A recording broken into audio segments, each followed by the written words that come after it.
his poem, Mending Wall, Robert Frost questions why a neighbor has built a wall between their two houses. He writes, "There where it is, we do not need the wall. He is all pine, and I am apple orchard. My apple trees will never get across and eat the cones under his pines," I tell him. He only says, "Good fences make good neighbors."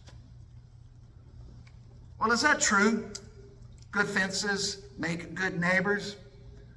Well, in recent days, there sure has been a lot of talk about building fences or walls along our nation's southern border. It's a complex issue. Should we or should we not?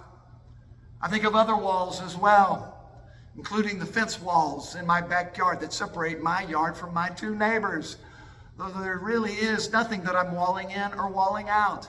And I like my neighbors.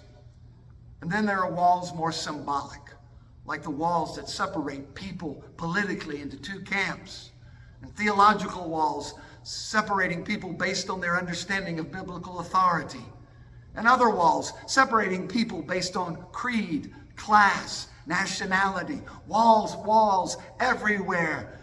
And for what purpose? I suppose it all boils down, really, to that wall of sin that separates us from God and one another. In Ephesians chapter 2, Paul writes that with the coming of Jesus, he has broken down the dividing wall of hostility, the wall of sin.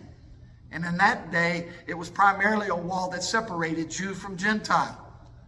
Well, my friends, that wall has been torn down. We are now, through Jesus, reconciled to God. We are now no longer strangers and aliens, but we're now citizens of the household of God. So let us go forth and let's stop building so many walls.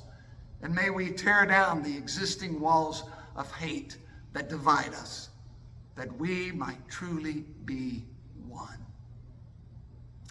Well, I invite you to worship with us here at Bellevue Presbyterian Church in the heart of Nashville every Sunday morning at 10:30 in person or on Facebook Live. This has been another 2-minute take